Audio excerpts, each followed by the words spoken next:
नमस्कार मंडळी, गणपती बाप्पा मोरया. आपल्या सर्वांना गणेश उत्सवाच्या खूप खूप शुभेच्छा. भाद्रपद मासामध्ये शुद्ध चतुर्थीला येणारा जो उत्सव आहे तो उत्सव म्हणजे प्रतिवार्षिक आपण पाहतो की गणपती बाप्पाचा उत्सव आपल्या या भूतलावरती आपण सर्वजण साजरा करतो. एवढा महाराष्ट्रात नव्हे, पूर्ण देशातच नव्हे तर संपूर्ण जगभरामध्ये गणपती उत्सव अत्यंत आनंदाने साजरा होताना आपण पाहतो. गणपती उत्सवामध्ये बऱ्याच लोकांच्या शंका, अनेक लोकांचे म्हणणं वेगवेगळं असतं की कोणी गणपती बसवावा, कोणी गणपती बसवू नये. पूर्वापार जर गणपती असेल तर गणपती कुठल्या पद्धतीने बसवावा, त्याच्याबद्दल शंका कुशंका भरपूर असतात. किंवा प्रत्येक वर्षी नेहमी एकच प्रश्न चेहऱ्यावरती असतो. तो चेहऱ्यावरती प्रश्न असणारा कुठला म्हणजे मुहूर्त कुठला आहे. तर यावेळेस जर आपण पाहिलं तर 27 तारखेला गणेश चतुर्थी आहे. त्या दिवशी आपण गणपती बाप्पाची स्थापना करावी. आदल्या दिवशी म्हणजे 26 तारखेला दुपारी बरोबर 2 वाजता चतुर्थी सुरुवात होते आणि 27 तारखेला दुपारी 3:45 चतुर्थी संपते. आता बरेच लोकांचं असं मत असतं की भद्रा मुहूर्त पाहावा किंवा भद्रा मुहूर्तामध्ये प्रतिष्ठा टाळावी किंवा राहू काळामध्ये प्रतिष्ठा टाळावी. असं सांगितलेलं आहे की उत्सवामध्ये चतुर्थीच्या दिवशी गणपती बाप्पाची स्थापना करावी, जेणेकरून गणपती बाप्पा आपल्या भूतलावरती विराजमान होतील, आपल्या घरामध्ये विराजमान होऊन सर्वांना आशीर्वाद देतील. असं कुठल्याही ग्रंथामध्ये किंवा धर्मशास्त्रामध्ये, धर्म सिंधूमध्ये, निर्णय सिंधूमध्ये किंवा कुठल्याही ग्रंथामध्ये असा कुठलाही उल्लेख नाही की राहू काळामध्ये किंवा भद्र काळामध्ये गणपती बसवू नये. एव्हन आपण पहाटेपासून म्हणजे 27 तारखेच्या पहाटेपासून आपण दुपारी 3:45 पर्यंत आपण कधीही गणपती घरामध्ये बसवू शकतात. बऱ्याच लोकांचं असं सुद्धा विचार येतो की 2 प्रकारचे सुतक आपण पाहतो. एक सुतक आणि दुसरं म्हणजे सोयरे पडतं. सोयरे म्हणजे घरामध्ये कोणी बाळ जन्मला असेल तर त्यावेळेस त्या कुटुंबाला सोयरे पडतात. तर सोयरे पडल्यानंतर काय करावं, अशा लोकांनी गणपती बसवावा की नाही बसवावा.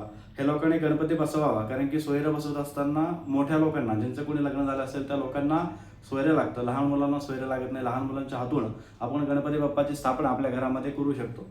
दुसऱ्या वेळेस सुतक जे आहे, सुतकामध्ये आपण बरेच लोक म्हणतात की आत्ताच मुहूर्त झाले, 10 दिवस पूर्ण होत नाहीयेत किंवा 14 दिवस पूर्ण होत नाहीयेत, आम्ही गणपती बसवावा का, की आमचं खंडन पडतंय, नेमकं काय होतंय. तर सुतक असेल तर या लोकांनी बिलकुलही गणपती बसवू नये. असं कुठलाही निर्णय नाहीये किंवा असं कुठलंही पाप आपल्या हातून घडणार नाही की आपण ह्या वेळेस गणपती बसवला नाहीये. कारण की घरामध्ये मृत अवस्थेमध्ये सुतक चालू असतं, अनेक दुःख आपल्या घरामध्ये आलेलं असतात.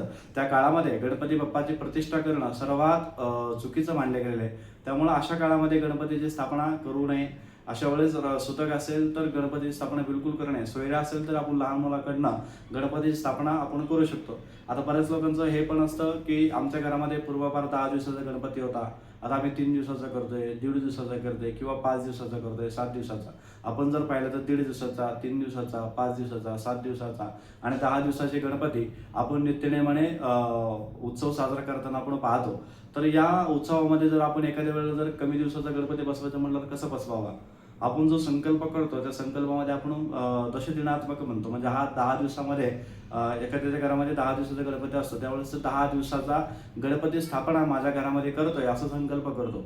परंतु एखाद्या वेळेस जर आपण तो गणपती 3 दिवसाचा करायचा असेल तर आपण त्रिदिनात्मक असं गणपतीची स्थापना संकल्प करताना जर आपण केली तर नक्कीच त्याचा कुठलंही पाप किंवा कुठलंही हानी आपल्याकडे होणार नाहीये. सुतक असेल, सोयरा असेल, एखाद्या वेळेस आपल्याकडनं परगावी आपण कुठे असेल, आपल्याकडनं गणपती बसणं ह्या वर्षी शक्य नसेल तर खंडन पडलं तर मोठं पाप होतं का किंवा खंडन पडलं तर चालतं का, अशा वेळेस काही पाप सांगितलंय का. तर असं कुठलंही पाप आपल्याकडनं होणार नाहीये. गणपतीची एखाद्या वेळेस स्थापना किंवा एखाद्या वेळेस आपल्याकडनं चुकी झाली असेल तर नक्कीच ती गणपती बाप्पा आपल्या पोटेशी घेतो आणि आपल्याला चांगले आशीर्वाद देतो. असं कुठलंही पाप आपल्या हातून घडणार नाहीये. त्यामुळं अत्यंत उत्साहाने, अत्यंत आनंदाने गणपतीची स्थापना यावर्षी आपण साजरी करावी आणि आपल्या सर्वांना गणपती बाप्पाच्या खूप खूप आशीर्वाद लाभो. आणि आपण सर्वांनी गणपतीची स्थापना करत असताना, गणपतीची आपण आगमन करत असताना चेहऱ्यावरती पट्टे बांधून आगमन करतो.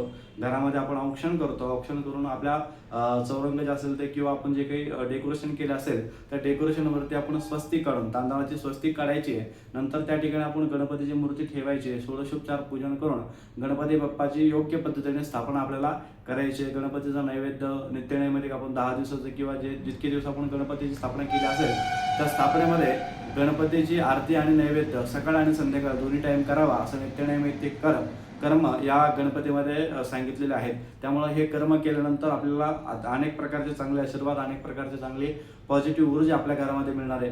नक्कीच हे सगळं करत असताना आपण शास्त्रोक्त पद्धतीने सगळ्या गोष्टी व्यवस्थित कराव्या असंच या व्हिडिओमार्फत मी आपल्याला सांगू इच्छितो. आपल्याला जर हा व्हिडिओ आवडला असेल तर नक्कीच ह्या व्हिडिओला लाईक करा, चॅनलला सबस्क्राईब करा आणि बेल आयकॉनला क्लिक करा. गणपती बाप्पा मोरया.